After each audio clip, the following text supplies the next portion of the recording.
Spotlight. I'm Chrissy Wozniak. We are honored to have the Production Horticulture Advisor with the Cooperative Extension at the University of California, Davis with us today.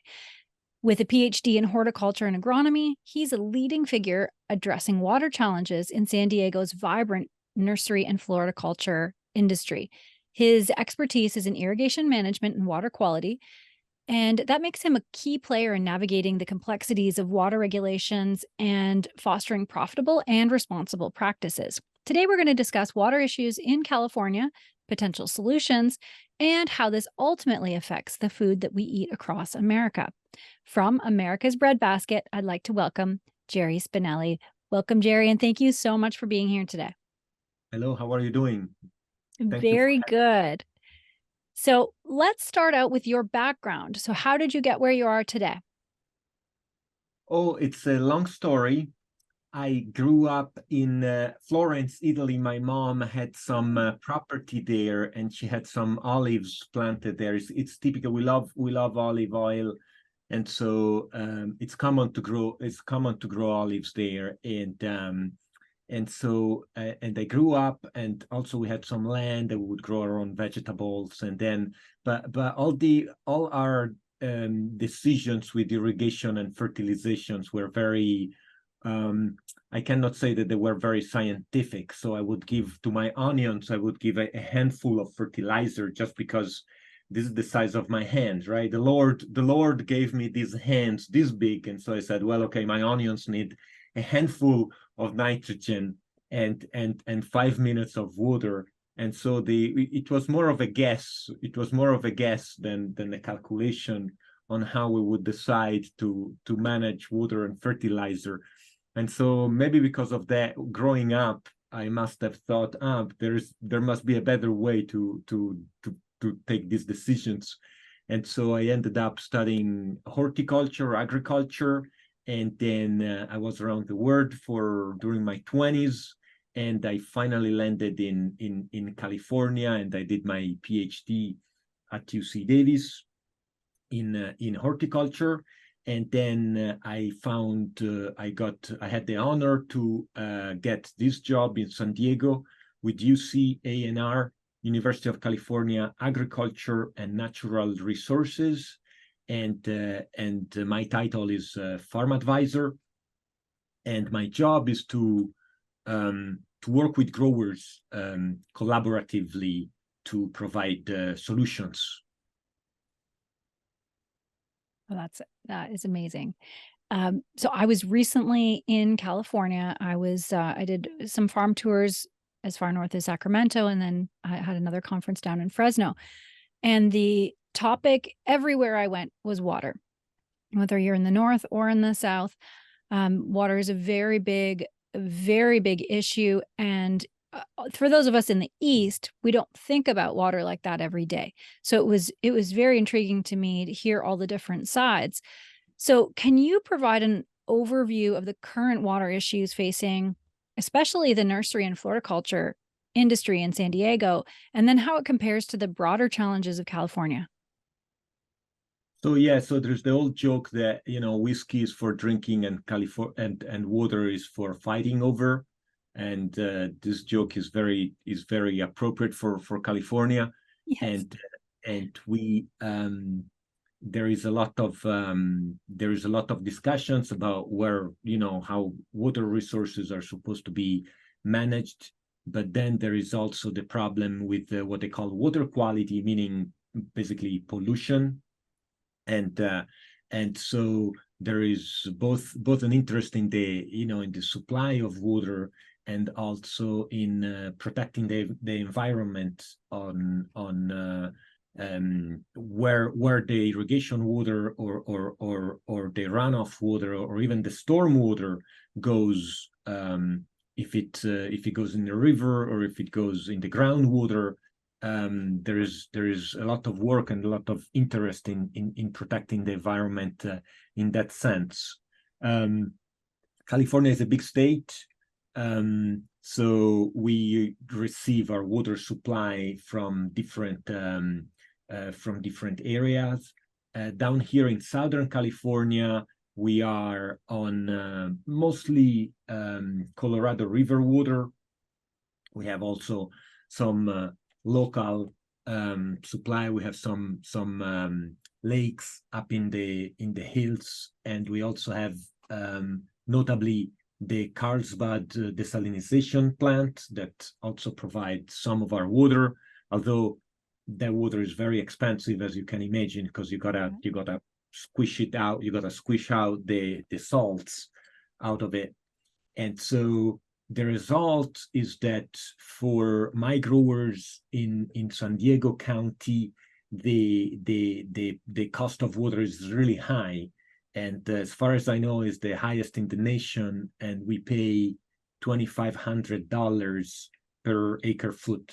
1 acre foot is about a third of a million gallons. So for comparison, maybe in the Central Valley of California, maybe they would pay $100 for an acre foot. In the coastal valleys of California, we talk about $200, $300. We're at $2,500. So wow, we pay a lot of money for that water, and so it's very important for growers to be very efficient with water management.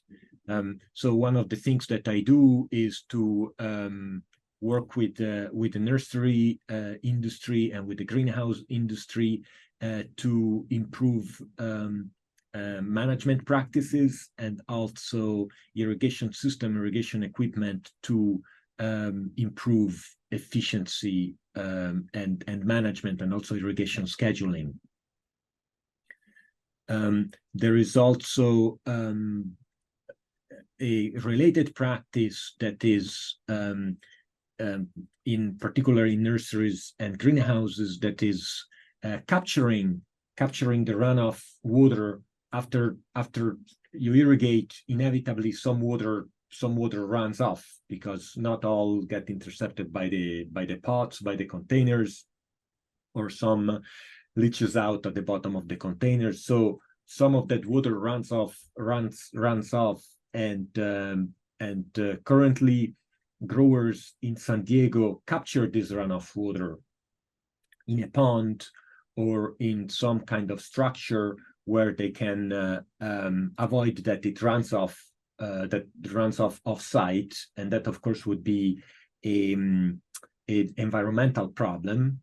But instead, this water gets captured and then can be treated or can be blended again with fresh water, and then can be reused. So some of these practices are really a win-win, because you can reuse the water, and at the same time you protect the environment by avoiding that you discharge this water into the surface, into the lakes and rivers and creeks. And the ornamental industry, the greenhouse industry, the nursery industry here in San Diego has been very innovative and very willing to adopt these innovative practices.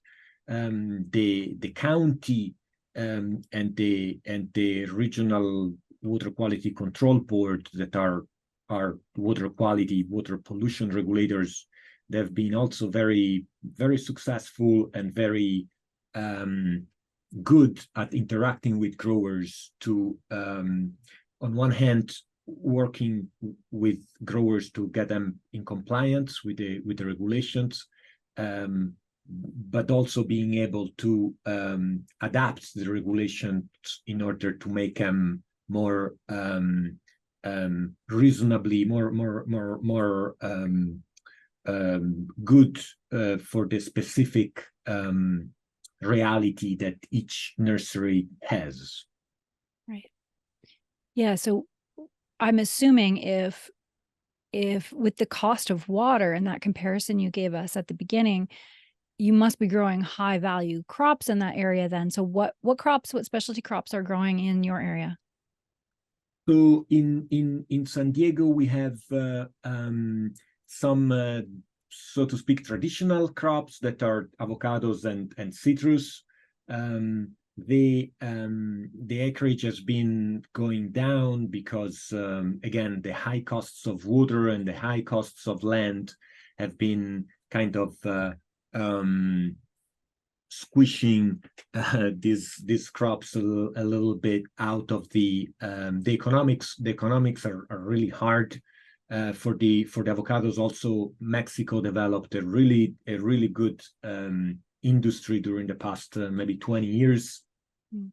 So much that we even get an advertisement during the Super Bowl, believe it or not, of the avocados coming into from Mexico. So it's really hard. It's really hard to compete with our costs of water and with our costs of labors and with our regulations. It's really hard to compete with that product coming in from Mexico.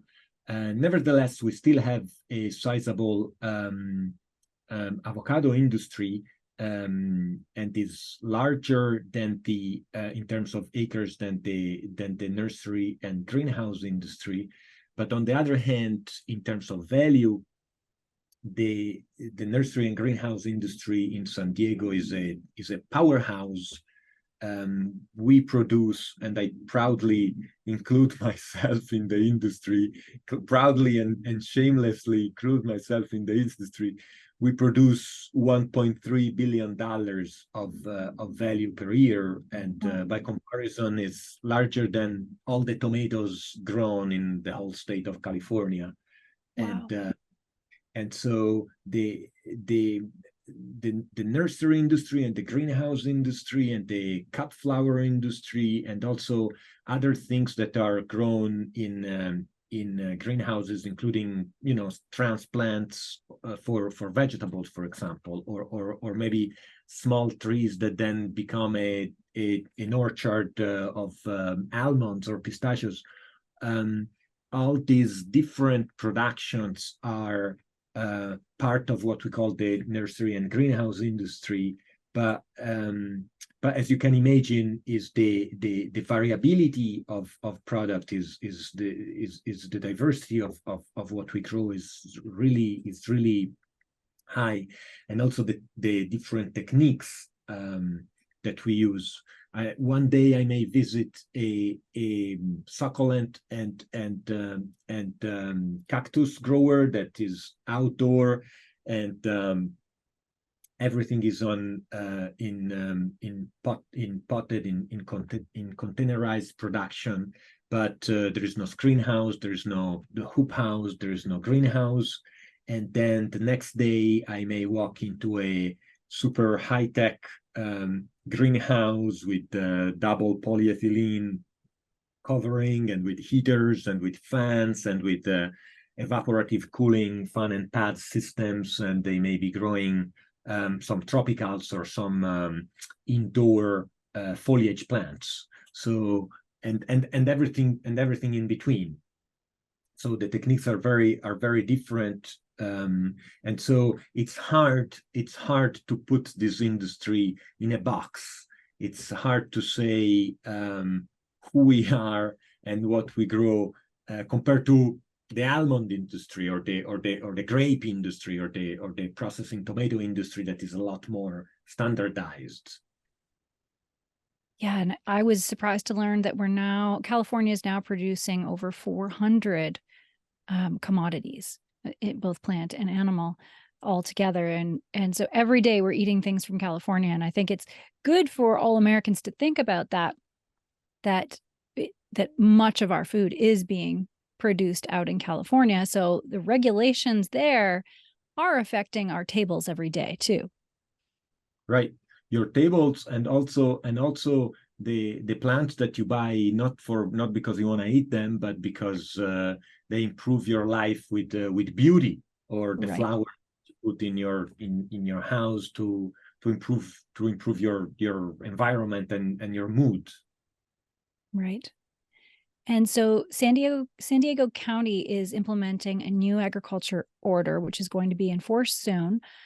Can you tell me what the specific regulations related to water management are going to be that growers need to be prepared for? Yes, these are some regulations that are focusing on nitrogen, mostly irrigation and nitrogen.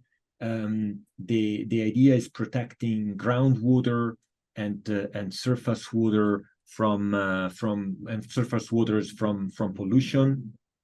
So in agriculture and in horticulture, we use fertilizers that contain nutrients such as nitrogen and phosphorus, and of course it's very important that we, as an industry, that we protect the environment. We avoid that these nutrients again either run off into the creeks and lakes and rivers, and also do not leach into the groundwater. So the interest is both for protecting groundwater and surface waters, and these new regulations that are coming are specifically looking at the quantity of nitrogen that the grower applies compared to the quantity that the grower removes. And so these new regulations are, the idea is looking at this difference between how much is applied as fertilizer and how much is removed as harvest. So we have a lot of discussions that we are having right now with this idea of A minus R. Again, A is the pounds of nitrogen applied per acre, and R are the pounds of nitrogen removed with the harvest, with acres per acre with the harvest. And so currently there are being some discussions with the water quality regulators to improve these regulations and how to apply them for the specific reality that we have here in San Diego, that is very different. Is a very different kind of agriculture and horticulture of what you may find in the Central Valley of California or in the coastal valleys of California, where much of the rest of agriculture in the state is concentrated. That makes sense. And so how are growers preparing for complying with the new regulations? Well, so a lot of interest is in improving how nitrogen is managed, and how much is applied and how it is applied. And so and I'm also part of that discussion, and I'm also part of that education. A lot of it has to do with measuring, and they say you cannot manage what you don't measure. And so a lot of the education that I do working with growers is about measuring and calculating how much fertilizer is either injected into the irrigation system. A lot of growers use what we call liquid feed, meaning that there is a fertilizer injector that injects some quantity of concentrated fertilizer into the irrigation line. So basically, the idea is using irrigation water as the carrier, as the vector for distributing fertilizer. But of course, you need to sit down and make some calculations and make sure that the injector is injecting at that rate, and the concentrated solution is made with this many pounds of fertilizer per gallon. And then you can also go at the end of the irrigation line and take a sample and measure electrical conductivity, or even measure nitrate in it. And then you know that you're applying the optimal amount of fertilizer. Of course, nobody wants to apply more fertilizer than they need, because of course it's expensive, and then it hurts the environment. But on the other hand, you don't want to apply less than what your plant needs. And so it's important that it's important that this management is done in a rational and optimal way. The other technique that we use to apply fertilizer in the nursery and greenhouse industry is what people call CRF, controlled release fertilizer. And it comes in little prills that are coated with various material, and this coating is permeable, and depending on the temperature, depending on a number of things, and so this prills, this little ball of fertilizer releases slowly, and there are techniques to measure how much fertilizer is available to the plant. One of these techniques is called the pour-through method, where basically the grower gets one pot and pours some deionized water and collects some leachate, and then there are tables where one can measure again the electrical conductivity, and from there we'll know if the plant has enough fertilizer or not. So my job is to teach these techniques to growers, and to thereby improving their fertilizer efficiency. And growers are very receptive to this, because they really like it's a very innovative industry. People like to learn new techniques or use new tools and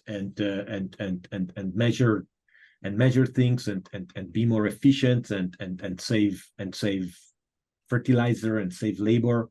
And so it's a very dynamic industry, and it's really and my effort and the effort of my colleagues of the university are very well received by the industry. So it's a pleasure and a privilege to serve the ornamental and nursery and greenhouse industry in San Diego. Right, that's great. And how is the county measuring success? Like, are they coming out on farms? Are they measuring the nitrogen levels? How is that going to work? So both the county of San Diego and the Regional Water Quality Control Board, that are two regulators, and they've been also very nice to work with. Of course, they do their job, so they're the regulators, but they've been talking to each other, which is great. Sometimes paradoxically the growers get regulated by two different sides, and they and these institutions are these like Kafkaesque things that don't talk to each other, and so you don't know, like, hey, I'm complying with this already, why do you ask me to do the same thing twice? So luckily here in San Diego, these two institutions have been great, and they've been trying to put their effort together, so then the grower has to do things only once. And we're still in this process. There's still some room for improvement, but it's great to know that there is the flexibility from these institutions to work with us. And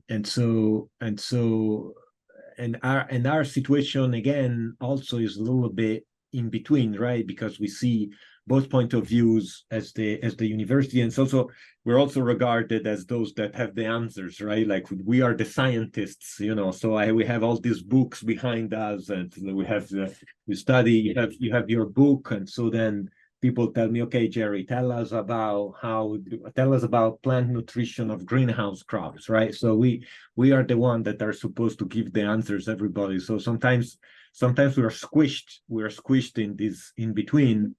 But the county has a water quality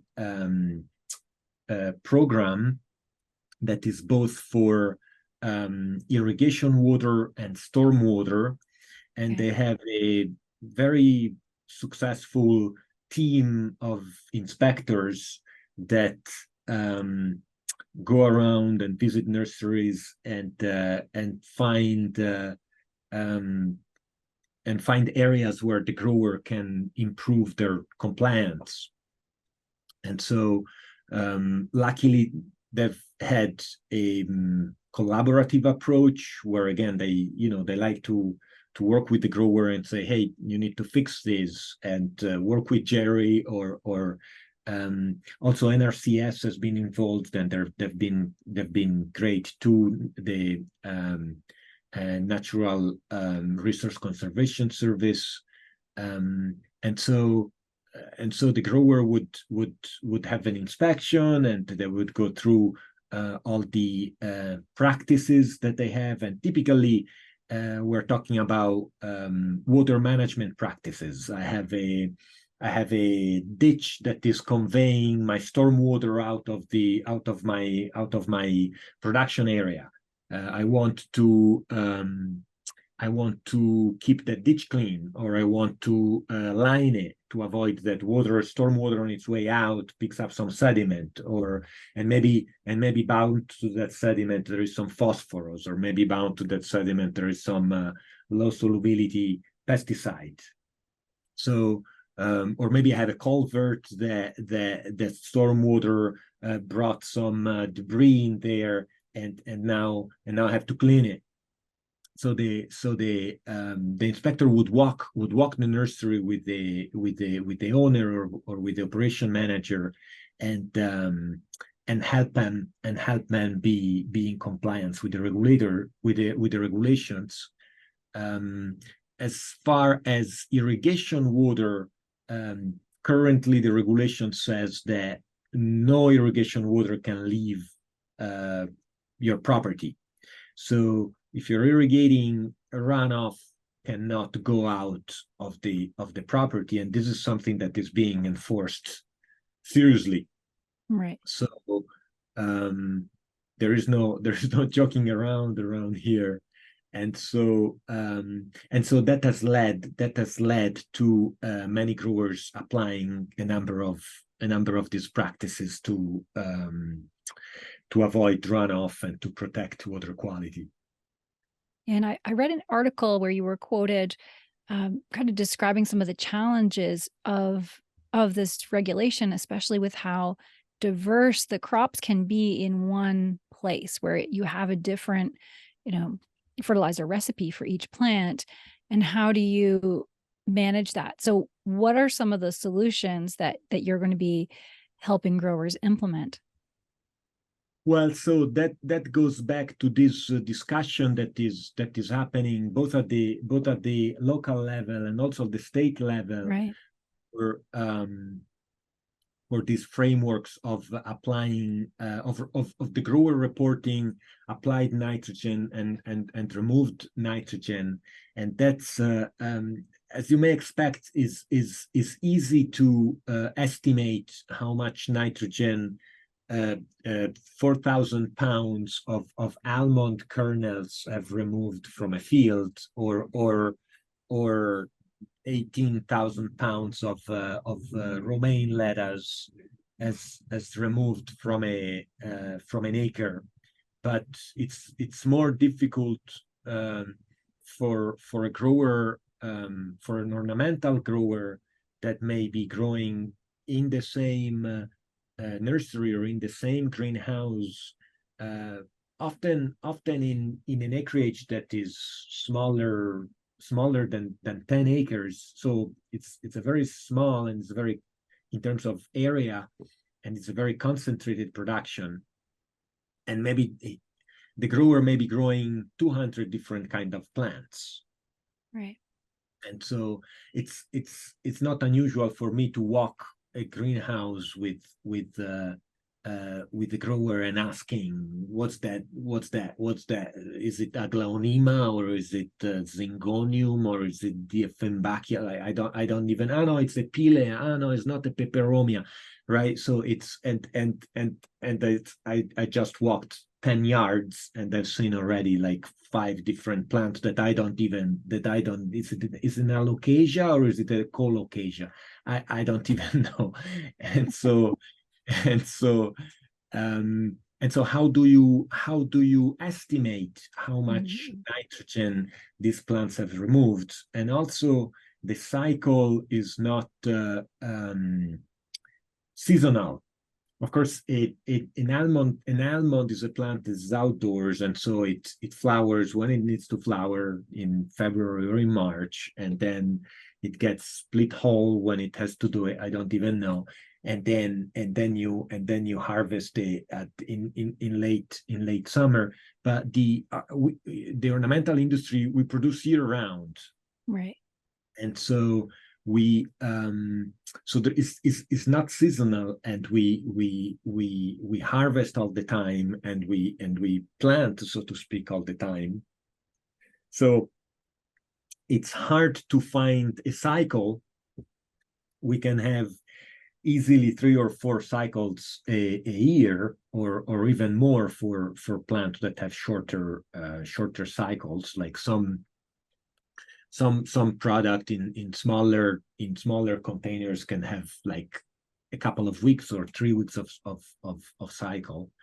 And so so that makes it difficult. There is also the complication of what you grow and what you sell, that there's not always the same, because there is some shrinkage. There is some plants that are not sold, and so they get thrown away, or it's an industry that the value of our product is in its aesthetics. And so unfortunately, if a plant doesn't look good, nobody's going to buy it. And so there is always some percentages of these plants that you don't sell. And so then again, this is an additional factor that makes it complicated, because the harvest is not the same as the production. And so there is some quantity of plants that I have grown and have applied nitrogen to it, but they're not leaving the nursery as yield, so to speak. And so now I cannot estimate anymore how much I have removed by what I've sold. And so so there are all these complicating factors, and again, both the grower community and the academics have been engaging in discussions with the regulator, and the regulator has been very flexible and very willing to listen to us and to engage in discussions with us. So that's great. And we don't know where the discussion is gonna land. Of course, there's always people saying, no, we should be exempted, and then instead others pushing for more stricter regulations. One of the things that definitely is a winner, in my opinion, is some of the things that we're already doing here in San Diego for other reasons, partially for other reasons, which is, okay, I'm going to capture all this water, right? We know that this runoff has pesticides in it. We know that this runoff has nitrate in it. And we know that this runoff maybe also has sediment in it, that phosphorus may be bound to it. Let's just collect it. Let's just collect it before it leaves the nursery, before it leaves the property. And then we can collect it so it doesn't hurt the environment, and then we can do something with it. We can put it through a sedimentation pond. So now we get rid of the sediment. We can inject some chlorine, or we can inject some ozone, so we kill pathogens. So we avoid that. We recycle our own plant pathogens, which is obviously a big concern. And then now we can reuse this water. We can measure the electrical conductivity. Of course, you don't want to use water that is very salty, so it's common to blend this water back in with fresh water to decrease the salinity. but then it can be reused for irrigation. And sometimes I have growers that say, well, I use this water that has high salinity only on these plants. These other plants are more sensitive, so I just use municipal water on those. So there is some complicating factors, and one it's important. One needs to know what they're doing, but if they do, then it's a win-win, right? Because now you reuse water. I have a grower. I have a grower that asks me, "Hey Gerry, I want to estimate how much water I'm reusing," and so we put a flow meter on his lagoon, on his pond where he repumps to, and I have a data logger there, and I download the data, and every time I send in an email, and the guy is super happy because I say, like, well, you have saved 10 acre feet that otherwise you would have spent $2,500 an acre foot. You just saved $2,500. And the guy loves to get these emails from me because I bet. he knows how much he has saved in water. So it's definitely is a good practice. The bad news is that it's expensive, right? Because building a pond, lining a pond, and all the equipment that is associated is not cheap. But definitely is a practice that protects the environment. And so I don't know if everybody statewide can apply this specific practice or other practices, but certainly to me, the way to get compliance is to focus on each specific reality that's, as we said earlier, is there's a really big variability, and to collaborate with the grower to implement some of these practices that we know protect water quality. Yeah. And are you seeing like technology adoption of new technology through this? And where are we going with technology? Yes, we're seeing adoption of technologies that are already there, and some growers that earlier were not using it, they adopt it. For example, technologies for treating runoff water. Some growers injecting chlorine oxides, some growers injecting ozone. There is another solution that is called slow sand filters, and some growers are using those. There is also interest in using technologies for irrigation systems. Most growers in 5-gallon pots and larger, 5-15s, and definitely the boxes, 24-inch boxes, they use localized irrigation, meaning spray stakes or drip emitters, whereas sprinklers that used to be the rule are not very common because they're less efficient, and also we are getting more pressure compensating emitters that also allow the grower to distribute water more uniformly, and so now the grower doesn't have to over irrigate to make sure that the plants that get the least amount of water get enough. When irrigation system distribute water very unevenly, you will get some plants that get a lot of water and some plants that get very little. Now you have to irrigate longer, so these plants get enough, but in the meantime, these plants that had already had enough, now they get more than enough, and then you get runoff and you get all those problems. So anything that can make the irrigation more even is going to ultimately save water. So pressure compensating emitters, and now there is also pressure compensating spray stakes. Those are some new things that 10 years ago we didn't have, or very little. They weren't very common, and now we're starting seeing it everywhere. Of course, in San Diego, when water is so expensive, it's easy to justify a change that Right. it costs in terms of equipment, but the grower looks at the number and say, well, okay, their return on investment is 2 years. It's worth doing it. And also sprinklers, compared to the old style impact sprinklers made of brass. We see those less and less, and we see more other technologies now. I cannot say brands, but we see more innovative other technologies that again improve distribution uniformity and of water, and also fertilizer when you inject fertilizer in the irrigation system. And so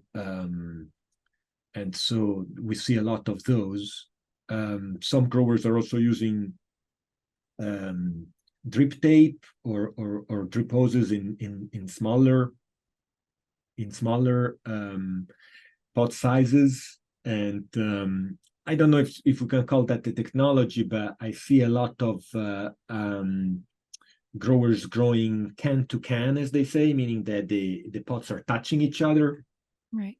That's something that improves what we call the interception efficiency, because as you can imagine, the closer you keep your pots, the more likely is that your irrigation system, your overhead water hits that pot instead of hitting the alleyway. So the trade-off is that then you have to move these pots around. And so we see improvements there too. There is some innovative futuristic technologies that now they're very niche, but I'm sure that someday will be the norm, where we see little robots with wheels, and they're battery powered, that go around, grab the pot and move them around. And again, this may seem something weird or kind of a curiosity now, but I'm sure that there will be a lot of space for that, particularly with the costs of labor and with the availability of labor. That is also a problem these days. Is not only how much labor costs, but whether you can get it or not in the short term is also a big problem. So any technology that improves water efficiency and labor efficiency, it's definitely welcome. Yeah, for sure. And technology fascinates me. And that's why I cover a lot of technology, ag technology here on the show. There's always, we have to think about so many angles as well. And I know a year or 2 years ago, I had on the show a pump company, and their model was to sell it to the counties and the cities. So the counties and the cities would be able to turn on and off the pumps. Now, a lot of growers are like, nope, not interested, because now they're competing for water, which they are anyway, with the current systems. But then it's on a level where they are competing with people's front lawns, with their swimming pools, right? So what do you think about those type of solutions? Are you hearing those being tossed around at all? Or do you think it's going to be managed on the farm level? We have most of my growers use municipal water already, and we are in an area where you drive out of the nursery, and there's big apartment complex where people live right there. So we are at the intersection between rural area and urban area, and then we don't have. In some areas up in the mountain we have some, but in general we don't have a lot of groundwater resources here in San Diego. We have very little water, and it's also high salinity. And so the few growers that have wells in the county, they need to, so they do have a pump, but maybe we're talking about a 5 or 10%, very few. And then they have reverse osmosis systems, so they would have to put just like the desalinization plant in Carlsbad. So the grower would have their own small desalinization plant to remove salts from this groundwater. And so but still even when they have wells, they also still buy some water from the municipality that is, as you were saying, is delivered already pressurized. And the water district have a little bit of a cheaper price for agricultural use, but not really. So it's a little cheaper than for municipal use, but is the same water, and is not a lot cheaper. Right. Another solution that municipalities have been working on, and that's another thing that has been very very successful, and it's happening already in Fallbrook, and I know that Escondido is working on that too. I don't know if they have it ready quite yet, but they will soon. Is to reuse municipal wastewater from the water treatment facility. I know that they have to add some tertiary treatment in order to make that water usable for irrigation, but then they can sell that water to growers. And that's what we refer to the purple pipe, because by regulation it needs to be painted. All those pipes need to be painted purple, and it's cheaper for the grower to buy that water, which is a good thing. It's a good thing for the city, because they can get a use for that water. It's a little more expensive for them to do the treatment, but then they can sell something that in the old days they would just it was just a waste product that would go to the ocean. And the grower can buy, again, the grower buys this purple pipe water that is a little cheaper than the other water. It has some salts in it. It has higher salinity than the municipal water. So then again, there's a management issue there. You got to measure your salinity. You're gonna decide which of your plants, like maybe my Washington, my palms are a little tougher. They can take the high salinity water, and this is my petunias. They can't. And so there's some management there, but it's been something that has been very successful. And again, thanks to the collaboration between the cities, the local institutions, and the growers, and that's definitely, it's been a win-win. So yeah, that's been very helpful too. Oh, that's good. And so how can California growers collaborate with organizations like Farm Bureau and irrigated lands groups to access resources they need, support they need, and even to be able to work with the local extensions? What can they do to really get the assistance they need to follow the new regulations and even keep up with regulations? Oh, so it takes a village. So Yeah. now we've been talking about myself, but we're all working together here in San Diego, and the San Diego Farm Bureau has been a great collaborator and a great resource for their members, for growers. And here in San Diego, the Irrigated Land Group is housed by the Farm Bureau, and it was created by a group of growers that decided to work together and to help all the members and other growers to be in compliance with the water quality regulations, what the current ag order that we have. So without the Irrigated Land Group and without the Farm Bureau, it would be impossible. It would be impossible for a grower to be in compliance, because what the regulator asks is that each grower takes a sample of nutrients and of pollutants in the surface waters and report it to the water quality control board, which would be too expensive for a grower to sample by themselves. Right. And so the irrigated land group offers this service to the growers, and of course they charge them a fee, but then they use this money to do sampling altogether, because maybe there are a number of farms, or there are a number of operations that they're part of the same watershed, and they all drain to this river, to this creek. So instead of 10 people taking 10 independent samples, the irrigated land group takes only one sample and reports it for everybody. So again, they have been a great resource for the growers.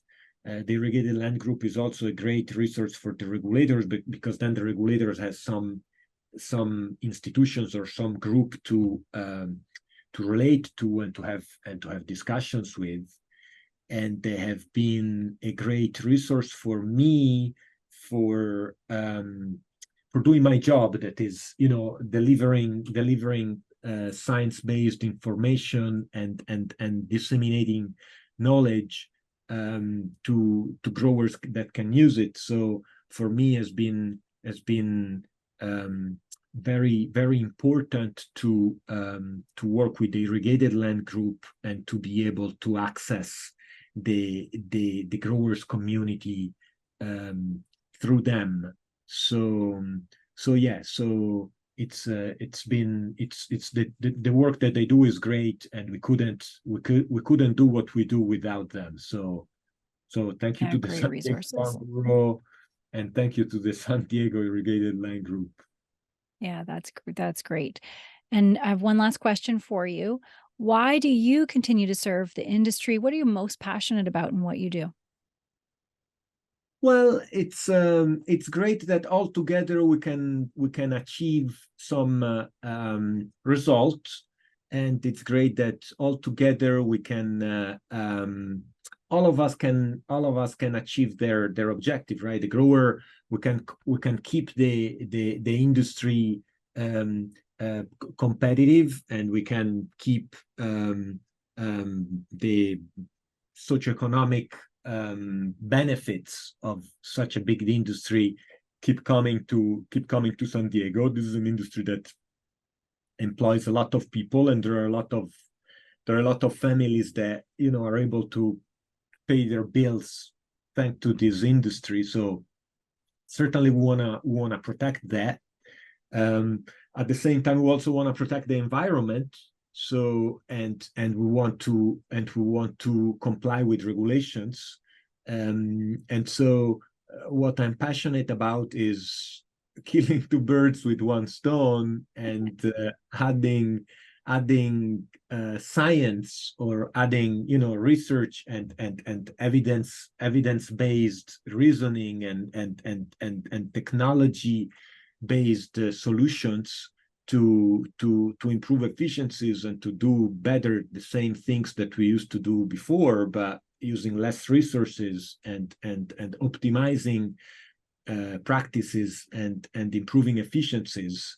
And so we can produce better plants, and because that's what we do, and sell beauty to America, and but at the same time also protecting the environment and respecting regulations. So again, it's been a great privilege and a great honor being part of this effort. And again, thank to the grower community, thank you to the Farm Bureau, to the Irrigated Lands Group, and thank you to the regulators also, because they've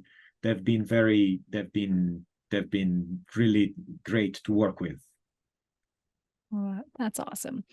Thank you so much for joining me today. Great conversation and lots to think about.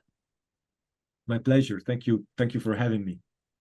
And thanks to all who are watching or listening. If you want to learn more, links are provided in the show notes. Don't forget to subscribe to North American Ag Spotlight on YouTube, Rumble, Telegram channels, and the podcast is available on Spotify, Apple, Amazon, Listen Notes, or wherever you listen to podcasts. If you like the episode, I'd love it if you shared it. Have a great day.